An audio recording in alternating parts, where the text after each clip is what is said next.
नमस्कार दोस्तों। देश के प्रधानमंत्री इंदिरा गांधी हुआ करती थी और उनके खिलाफ एक आंदोलन जोर पकड़े हुए था। उस आंदोलन के नेता थे जयप्रकाश नारायण, जेपी। इंदिरा गांधी उस आंदोलन से बहुत परेशान थीं और कहीं न कहीं सुलह चाहती थी। जयप्रकाश नारायण को बातचीत के लिए बुलावा भेजा गया और जयप्रकाश नारायण दिल्ली आए इंदिरा गांधी से मिलने के लिए। 1 नवंबर 1974 को जयप्रकाश नारायण एक सफदरजंग रोड, जो इंदिरा गांधी का आवास था भारत के तब के प्रधानमंत्री का, वहां पहुंचे।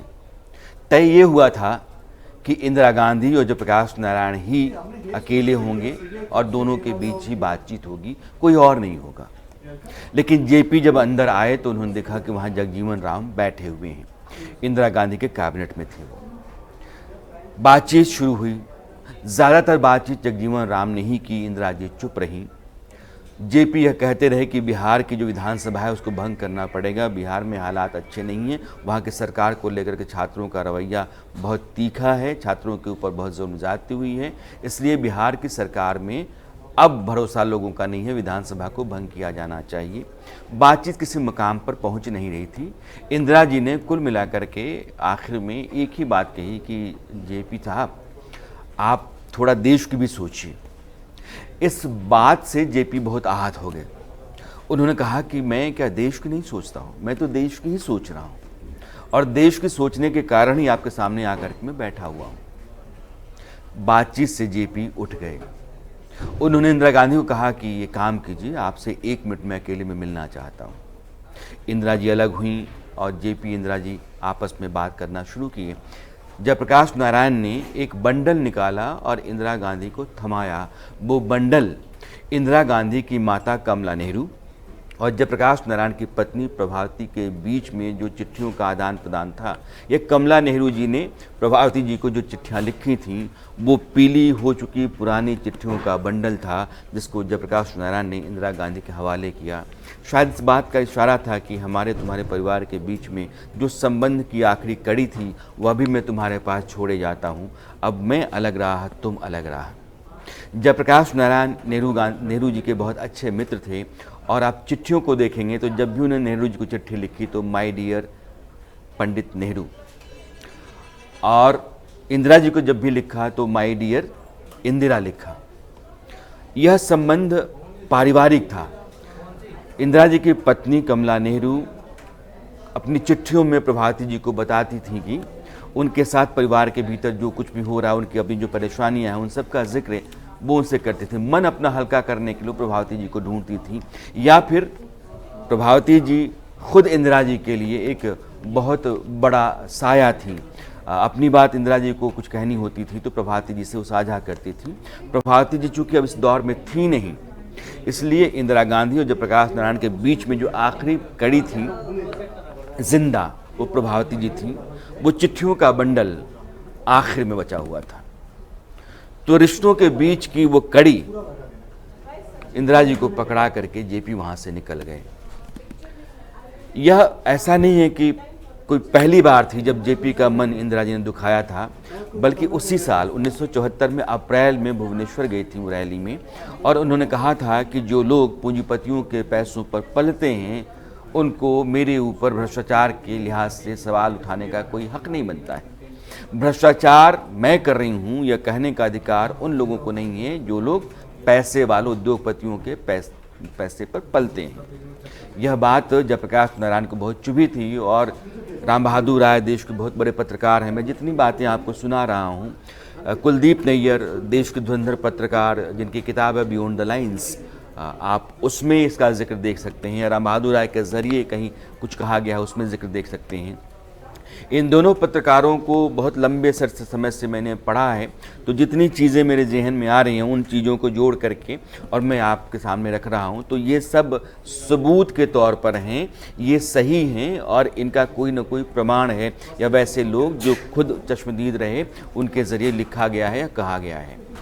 तो वहाँ से निकले। इंदिरा जी ने जब कहा कि पूंजीपतियों के पैसे पर पलने वाले लोग मुझसे सवाल उठाते हैं, तो राम बहादुर जी लिखते हैं कि उसके बाद मैंने जयप्रकाश नारायण को कम से कम 14-15 दिनों तक सिर्फ यही काम करते देखा कि उनको जो भी पैसा जहाँ कहीं से आमदनी का ज़रिया था उसको जमा करके सबूत इकट्ठा करके और वो लोगों को दे रहे थे, पत्रकारों को भी दे रहे थे कि यह छापिए, यही मेरा ज़रिया है और इसी से मैं चलता हूँ।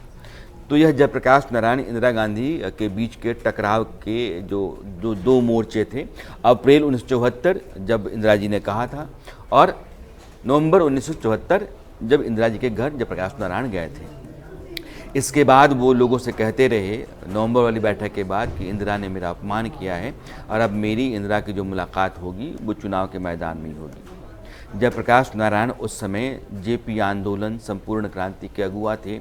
उनके साथ समूचा विपक्ष लामबंद था और कई दल आपस में मिल करके एकजुट होने की तैयारी में थे और पूरी कमान जेपी के पास थी।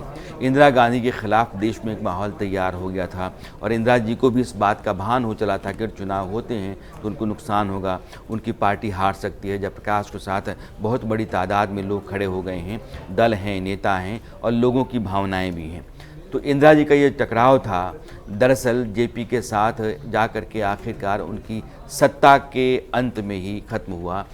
1977 में जनता पार्टी की सरकार आ गई और जनता पार्टी की सरकार आने के साथ ही इंदिरा जी सत्ता से बेदखल हो गई।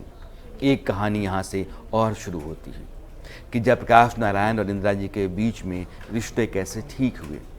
जनता पार्टी की सरकार आई तो कई लोग उसमें प्रधानमंत्री पद के दावेदार थे, लेकिन जेपी के कहने पर मोरारजी देसाई को प्रधानमंत्री बनाया गया। जयप्रकाश नारायण ना तो कभी चुनाव लड़े, ना किसी पार्टी से अपने आप को उन्होंने जोड़ करके रखा। समाजवादी थे और देश के बारे में लगातार सोचते रहते थे, पूरे देश में उनकी प्रतिष्ठा थी। तो मोरारजी देसाई प्रधानमंत्री बन गए। जयप्रकाश नारायण पटना में जा कर के रहने लगे। एक बार कुलदीप नैयर उनसे मिलने गए तो उनकी हालत बहुत ख़राब थी, सेहत गिर रही थी, बीमार चल रहे थे। जब कुलदीप नैयर पटना से लौट के दिल्ली आए तो वो प्रधानमंत्री से मिलने के लिए गए और मोरारजी देसाई से उन्होंने बताया कि जेपी की हालत ठीक नहीं है, वो बीमार चल रहे हैं, आपको एक बार जाकर के मिलना चाहिए। जिस मोरारजी को जेपी ने प्रधानमंत्री बनाया था उस मोरारजी ने कुलदीप नैयर को कहा कि मैं तो महात्मा गांधी से मिलने नहीं गया, तुमको क्या लगता है मैं जाकर के जेपी से मिलूँगा। मोरारजी के बारे में कहा जाता है कि बहुत ही अहंकारी और अड़ियल किस्म के नेता थे। वो नहीं आ गए, जेपी की पूछ परख उन्होंने नहीं की। लेकिन उसी दौरान बिहार में बेलछी नरसंहार हुआ।